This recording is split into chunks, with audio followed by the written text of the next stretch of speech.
E aí, pessoal, nesse vídeo vamos resolver o problema de se determinar a tração em qualquer ponto pertencente à corda, cuja massa é uniformemente distribuída sobre o seu comprimento. É uma corda uniforme. Se é uma corda uniforme, significa que qualquer ponto dela, qualquer seção que você tomar, por exemplo, se eu escolhesse esse pedaço de corda, e você fizesse as medições de massa e altura, que é o comprimento, você ia ver que a razão dessas duas variáveis é uma constante, que é o lambda, certo? Que seria uma espécie de densidade linear, né? Uma vez que você está pegando só uma das dimensões.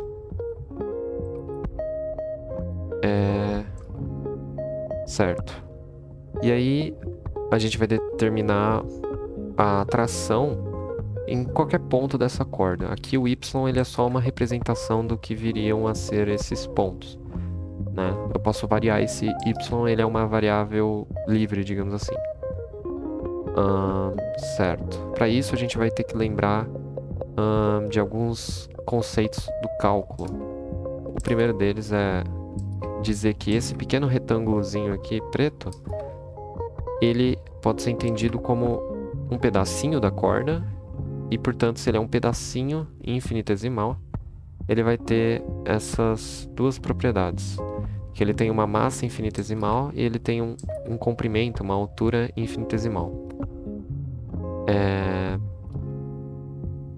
E como ele faz parte do comprimento da corda, essa relação ainda vale, né? Então, dm sobre dy é mzão sobre L. É só você pensar que você precisa ter uma massa que está sendo dividida por uma altura.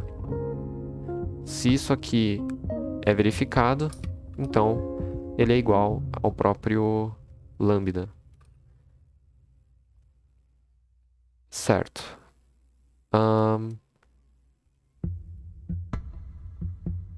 Agora a gente vai aplicar a segunda lei de Newton. E para aplicar a segunda lei de Newton, a gente precisa do diagrama de corpo livre desse pequeno elemento de corda. Então eu vou desenhar esse retângulozinho aqui e vejamos, né? O pedaço de cima, da corda de cima, tá fazendo que tipo de força, né? Bom, tá fazendo uma força TY, uma atração TY para cima. Porque se você tem um pedaço de corda e você tem um pequeno bloquinho, a gente sabe que é o caso aqui, a gente sabe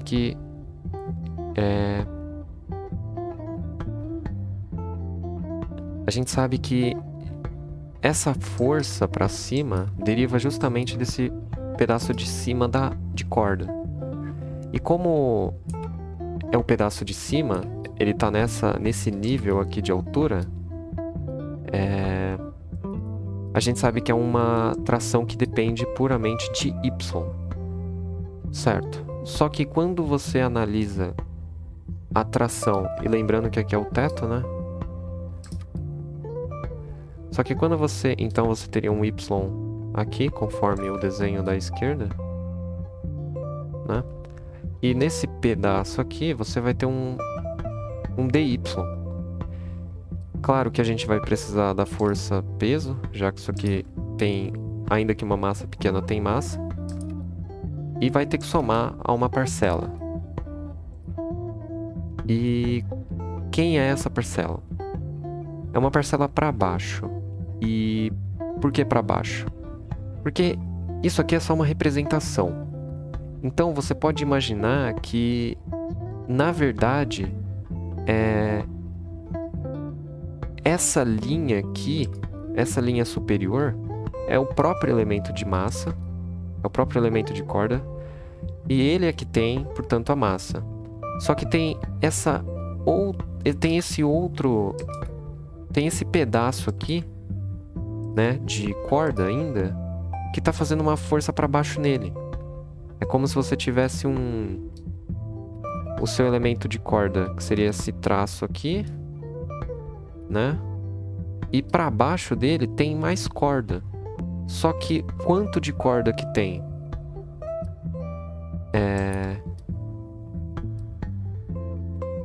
Bom, se você parar para pensar, você tem que medir a partir do teto. Então, se isso aqui é y de altura e aqui é um dy, então significa que está fazendo sobre o elemento de corda uma força que depende do dy. Então, é um dy mais y, né? Que é basicamente você tomar esses dois carinhas e dizer que a tração varia, aliás, está em função de dy também, já que você está descendo um pouco a altura aqui. Você está considerando o y e depois considera dy. Então, você pode escrever todo esse raciocínio aqui.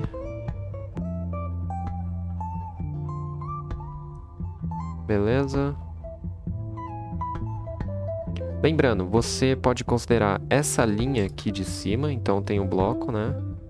Aí tem essa linha de cima aqui, que seria o delimitador para a altura y.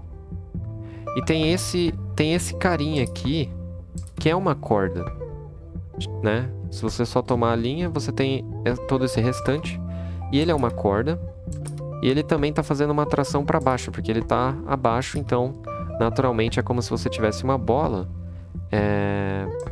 Aliás, é como se você tivesse um quadrado assim, que está sendo puxado por uma corda. Só que esse quadrado aqui, na verdade, ele é a nossa linha. E como a gente está fazendo as medições a partir do teto, é conveniente a gente dizer que essa força que está apontando para baixo, somada com a força peso, ela é um y mais dy, porque você teve que pegar o y, o dy e beleza. Certo, agora a gente aplica a segunda lei de Newton. Como esse amiguinho aqui, a corda, ela está em repouso, pela terceira lei de Newton, e a gente convenciona um sinal aqui, né? Sempre a segunda lei de Newton, ela precisa de uma convenção de sinais. Então a gente vai adotar o sinal positivo sendo vertical para baixo. Aí a gente aplica a segunda lei de Newton, que vai ser nesse aqui, ó. Então, quem está para baixo? A força peso, então. Elemento de massa vezes gravidade, mais menos. Isso tem que ser zero porque esse elemento de massa ele está em repouso. Certo. Ok. Agora, a gente divide todo mundo por dy. Porque é o que a gente tem de informação prévia, né? dm sobre dy. Então a gente vai dividir termo a termo, ou os dois lados da equação, por dy. Como aqui é uma subtração, pode ser assim mesmo. Já fica mais organizado. Então aqui eu vou substituir esse dm dy por lambda, só que lambda é mzão sobre L. Então vai ficar mzão sobre L vezes o g, que o g mantém, e esse amiguinho aqui. Só que o que é isso? Isso é um diferencial de tração, né? Porque se a gente considerar que a tração vai aumentar conforme você aumenta o tanto de corda que você está considerando, então isso aqui é uma pequena variação da tração, né? Ou se você pensasse em limites, você poderia pensar que isso aqui é a própria variação temporal da tração. Variação temporal não, a variação da tração em função do y, que é o ponto, a ordenada do ponto que você está considerando. Então vamos prosseguir aqui com a álgebra. Então, Isso aqui vai ser um DT. Vai ser um DT dy. E como isso aqui não é tão óbvio, mas é um DT dy. E por quê?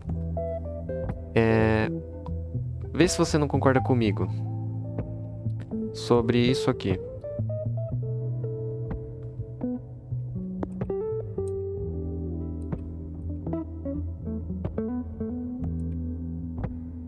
Tô escrevendo de outra maneira, mas com certeza deve ficar mais claro. dy, né? E é exatamente isso. O nosso dy ele tende a zero, porque ele faz parte do elemento de corda. E ele é tão pequeno quanto você queira. E isso no fim vai acabar o quê? Como um t', sendo essa linha a atribuição da derivada com relação a y, que é exatamente isso aqui. Olha só. Então tá tudo certo, né?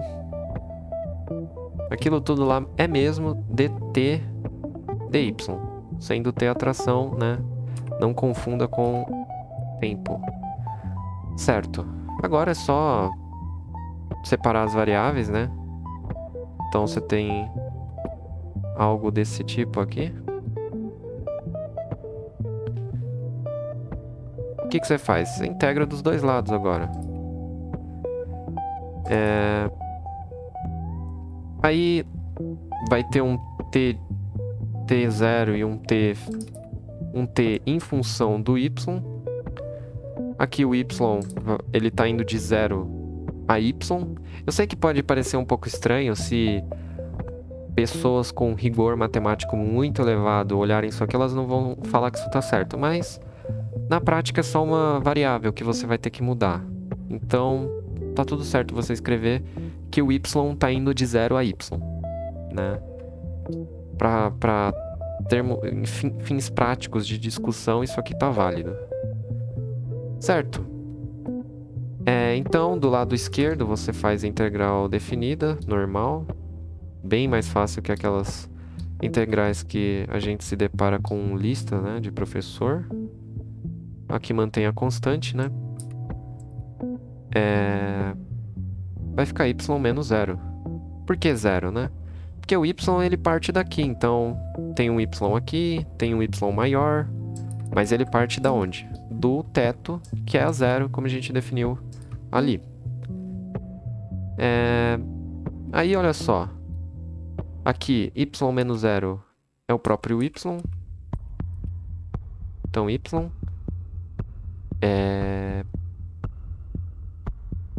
E aí você faz a separação, mais uma vez, de variáveis.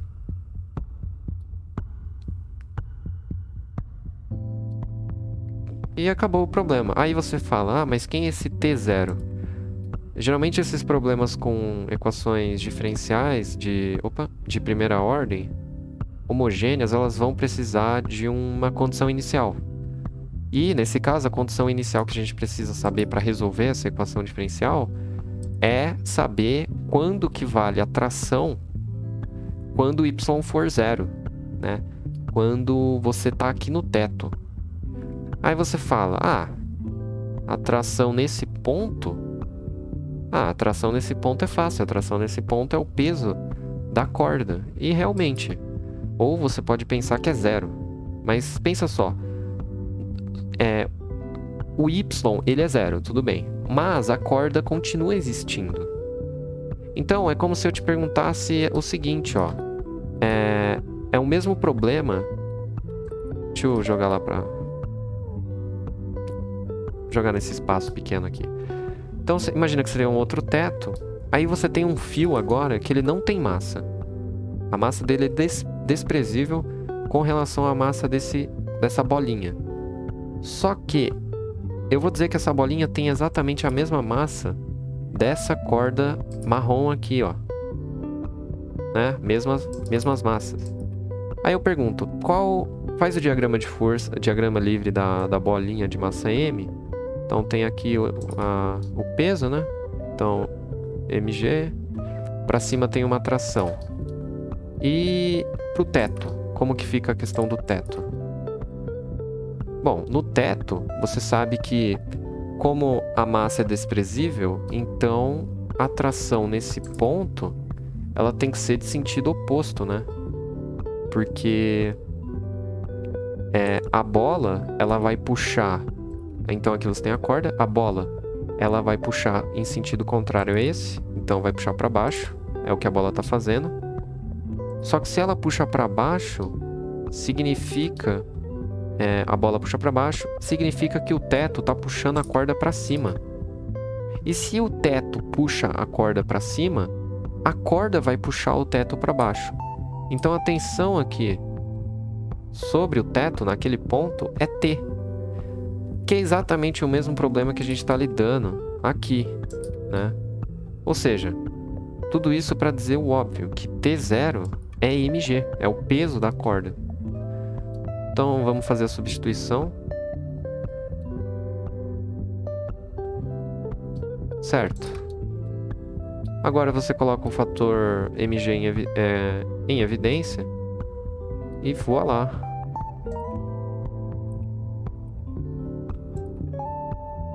Aí, você chegou na mesma resposta da thumb. Então é assim que você vai determinar a tração em qualquer ponto da corda. Esse y, como eu disse, ele é uma variável. Você pode colocar qualquer valor de 0 a L, né?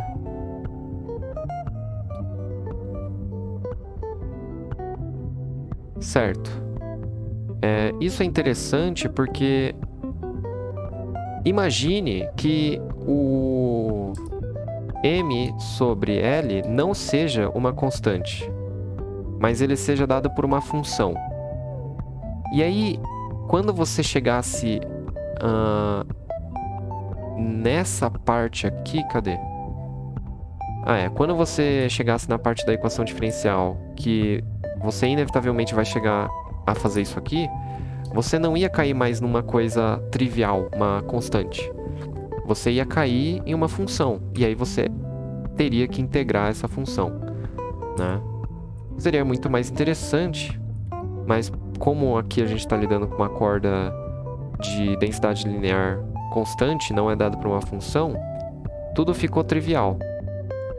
E tem outras formas de você resolver esse mesmo problema sem utilizar toda essa análise por equação diferencial. Mas ela não vai ser uma análise boa para casos que não trabalhem com esse facilitador.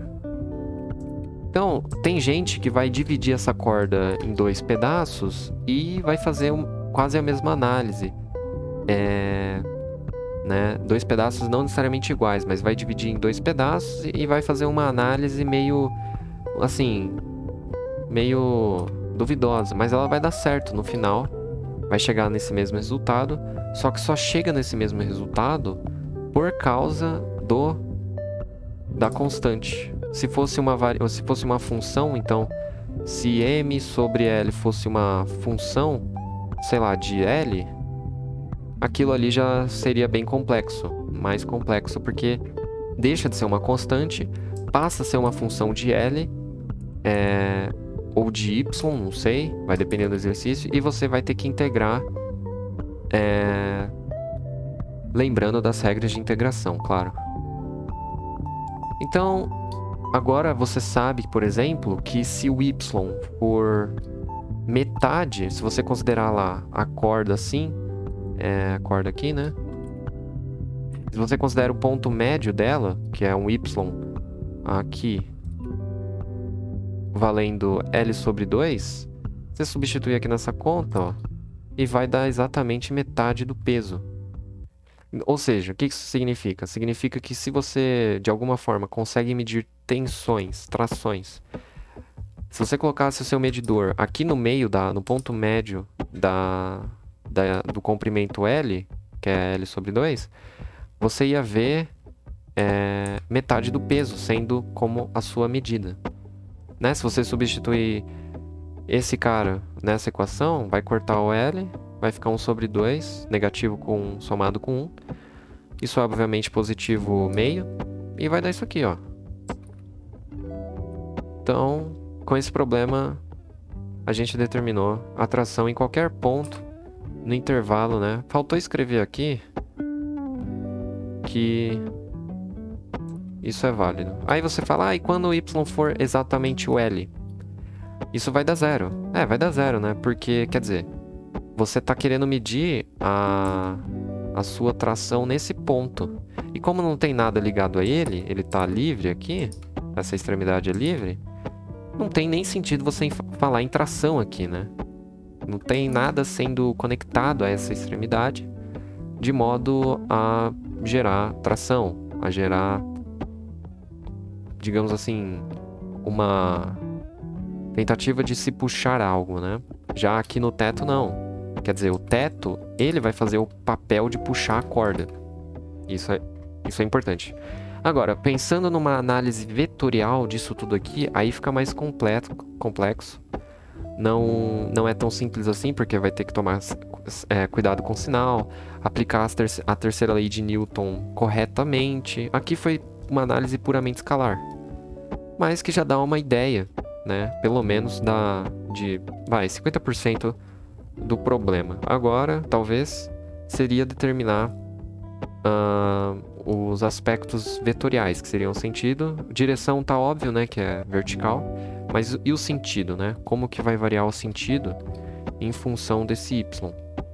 Mas como a maioria dos vestibulares, tanto até os mais difíceis, não cobram uma análise vetorial desses problemas, eles pedem geralmente um módulo, ainda que sob forma de letras, né, puramente algébrico, eles não dão ênfase na parte vetorial, né? Sempre é a parte escalar. É por isso que no ensino médio a gente vê o básico de vetores e não algo mais aprofundado que no ensino médio. Esse foi o vídeo. Se você gostou, compartilhe. É uma forma de me incentivar a trazer mais vídeos como esse, que são um pouco fora da curva, eu sei. Não é um assunto que professores do ensino médio de cursinho vão trazer, justamente por abordar esses conceitos, né, de equação diferencial, integral, elementos infinitesimais, mas que não deveriam ser temidos, porque isso não é nada além, né, muito além do escopo, né, da sua caixa de ferramentas do ensino médio ou dos cursinhos.